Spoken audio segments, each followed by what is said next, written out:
If you love real-life drama, shocking confessions, and betrayal stories, then hit subscribe and turn on notifications. David Miller was 45, tall, with a quiet strength in his broad shoulders and steady blue eyes. He wasn't flashy, but he was dependable, the kind of man who built his life brick by brick. He worked as a high school history teacher, loved fishing on weekends, and devoted everything he had to his family. His wife Claire was 42. She had a warm smile, curly chestnut hair, and a way of making people feel comfortable around her. To everyone on the outside, she was the perfect wife, the perfect mother, and the glue that held the family together. Together, they had raised 3 children, Ethan, 16, Lily, 13, and Max, 10. But David's world cracked open the day Ethan needed genetic testing for a minor health issue. Doctors requested samples from both parents to cross-check results.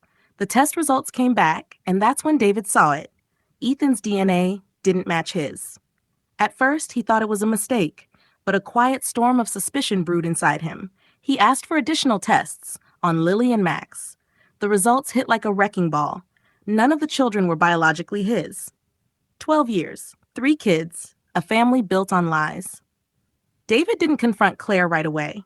Instead, he gathered evidence, copies of the reports, and even hired a private investigator.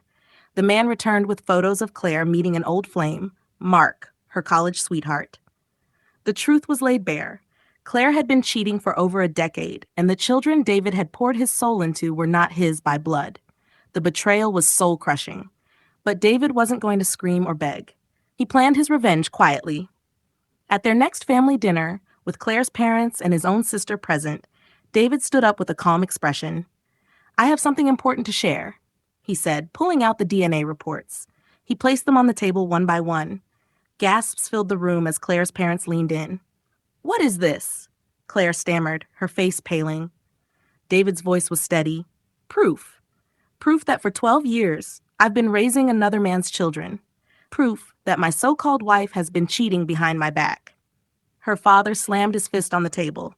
"Claire, tell me this isn't true." But the silence in the room was enough. Claire broke down into tears, but David didn't flinch. He turned to her boyfriend, Mark, who had been invited to dinner under the guise of a family friend. "Well, Mark," David said coldly, "congratulations. You've been a father for 12 years without lifting a finger. These children are yours. From now on, they're your responsibility." The room erupted. Claire's parents yelled. Mark tried to defend himself, but David cut him off. "You wanted her? You got her. Along with the bills, the late-night fevers, the school tuition, and every responsibility that comes with being a real parent. I'm done." The next week, David filed for divorce. With the DNA evidence and Claire's infidelity, the court sided with him. He wasn't required to pay child support since the children weren't biologically his, and Claire was left scrambling. Mark, who thought he was stepping into a romantic fantasy, suddenly faced the harsh reality of fatherhood for 3 kids who barely knew him. As for David, he packed his bags, moved into a smaller but peaceful home, and began rebuilding his life.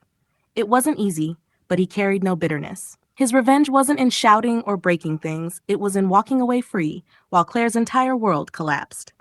When friends later asked him how he stayed so calm, David's answer was simple. Sometimes the best revenge is letting people choke on the truth they tried to hide. For more unbelievable stories like this, don't forget to subscribe.